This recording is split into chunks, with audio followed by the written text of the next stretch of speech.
प्रणाम भगवान। ओम श्री गुरुवे नमः। गुरुर्ब्रह्मा गुरुर्विष्णु गुरुर्देव महेश्वरः गुरुः साक्षात् परम ब्रह्म तस्मै श्री गुरुवे नमः।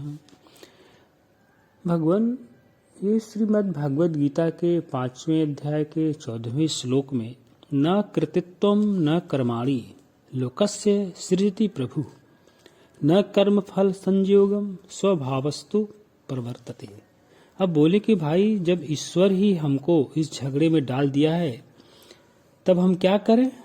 यह तो जे न तरहि भव सागर ही नर समाज अस पाई ते कृत निंदक मंदमती आत्मा हन गति जाई काल ही कर्म ही ईश्वर ही मिथ्या दोष लगाई।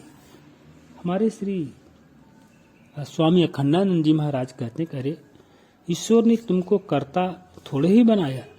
ईश्वर ने तुमको अब कब पट्टा लिख कर दिया, कब अधिकार पत्र समर्पित किया कि तुमको मैं कर्ता बनाकर भेज रहा हूं। बताओ, उसने कब कहा कि अब कृतित्व का अधिकार मेरा नहीं तुमको मिल गया है। क्या ईश्वर ने तुमको अपना अधिकार कभी ट्रांसफर यानी हस्तांतरित किया था? नहीं ना। न कृतित्वम, ईश्वर तुमको कर्ता नहीं बनाता। तब क्या बनाता है? कर्म बनाता है? नहीं, कर्म भी नहीं बनाता।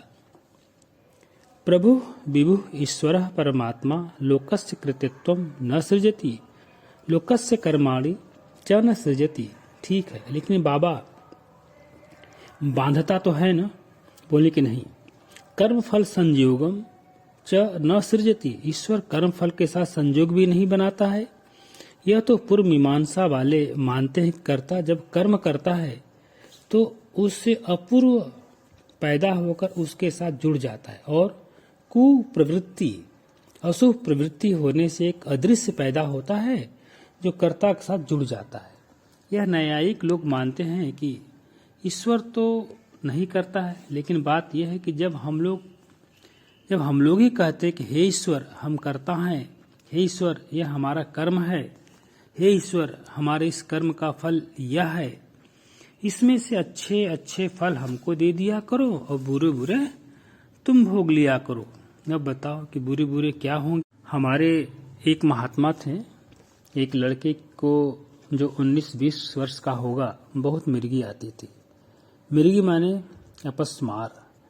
उसके बाप दादाओं ने सिखा दिया तो उस लड़के ने जाकर उस महात्मा के पांव पकड़ लिया और कहने लगा कि हमारी मिर्गी दूर कर दो। महात्मा जी बोले कि क्यों रे, तूने तो पहले पाप किया है और उसका फल भोगना पड़ रहा है, इसको कौन भोगेगा। इसका उत्तर लड़का क्या दे। महात्मा ने उसको आशीर्वाद दिया। उससे वह अच्छा हुआ या नहीं यह मुझे स्मरण नहीं है। तो अच्छे अच्छे कर्म का फल तो ले लेना चाहते हैं और बुरे कर्म का फल ईश्वर पर डाल देना चाहते हैं, लेकिन उसमें क्या ईश्वर दुखी बनेगा? वह कहाँ जाएगा? बोले कि नहीं, जब हम ईश्वर से कर्म का फल मांगते हैं तभी वह देता है। जब कर्म मांगते हैं तब कर्म देता है और जब कर्तापन मांगते हैं तब कर्तापन देता है। स्वभावस्तु प्रवर्तते, अपना भाव ही प्रवृत्त होता है। हमने अपने को कर्ता मान लिया और कह दिया कि ईश्वर ने हमको कर्ता ही गढ़ा है। हमने अपने कर्तव्य कर्म मान लिए और बोले कि ईश्वर ने गढ़ा है। हम अपने कर्म का भोग स्वयं ले लेकर भोग रहे हैं। यह विषय इतना हल्का फुल्का है कि इसको समझने में कोई कठिनाई नहीं है, लेकिन दुनिया के लोग इसको बहुत बड़ा समझते हैं और दुख भोगते रहते हैं। देखो, मैं एक ब्रह्मचारी की बात आपको सुनाता हूँ। हम लोग बद्रीनाथ जा रहे थे, वह ब्रह्मचारी भी हमारे साथ था। उसकी घड़ी रुद्रप्रयाग से आगे चट्टी पर खो गई। वो रास्ते में कहीं गिर गई या किसी ने ले ली, कुछ मालूम नहीं। हम लोग तो आगे बढ़े, लेकिन ब्रह्मचारी अपनी घड़ी खोजने के लिए पीछे लौट गया। वो 5 मील तक नीचे गया और फिर 5 मील ऊपर लौटा। तब तक हम लोग 10 मील आगे निकल गए। उस बेचारे को खूब चलना पड़ा। लगभग 12-1 बजे दोपहर तक हमारे पास पहुंचा। घड़ी तो उसे क्या मिलनी थी। वह उसके खो जाने का भूखा प्यासा हाय हाय हाय करता रहा। वह कहता रहा कि उसने अब से 20-25 वर्ष पहले ₹1.25 में घड़ी खरीदी थी ₹1.25 में वो घड़ी खरीदी थी, उसके लिए बड़ा वह दुखी था। जब वह नीचे जाकर हमारे पास लौटा तब उसे झरने पर पानी लेने के लिए जाना पड़ा। वहां उसे एक पीली पीली अंगूठी पड़ी हुई मिली, उसमें एक सफेद नग भी लगा हुआ था। उसको उठाकर वो मेरे पास ले आया।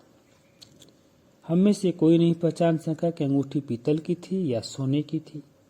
फिर भी मैंने ब्रह्मचारी से कहा, अरे भाई ये अंगूठी 2000 की तो जरूर होगी, ₹125 की तेरी घड़ी खो गई और ₹1000 की अंगूठी भगवान ने तुमको दे दी। अब तो उस ब्रह्मचारी का सारा दुखी दूर हो गया। जब हम लोग बद्रीनाथ पहुंचे तब उसने किसी को अंगूठी दिखाई, उसने बताया कि यह तो पीतल की है, चवन्नी की होगी। फिर ब्रह्मचारी पहले कर दुखी हो गया। कहने का अभिप्राय यानी मतलब यह है कि दुख बिल्कुल मन से कल्पित होता है, मन से उपस्थित होता है और मन में स्वीकृत होता है।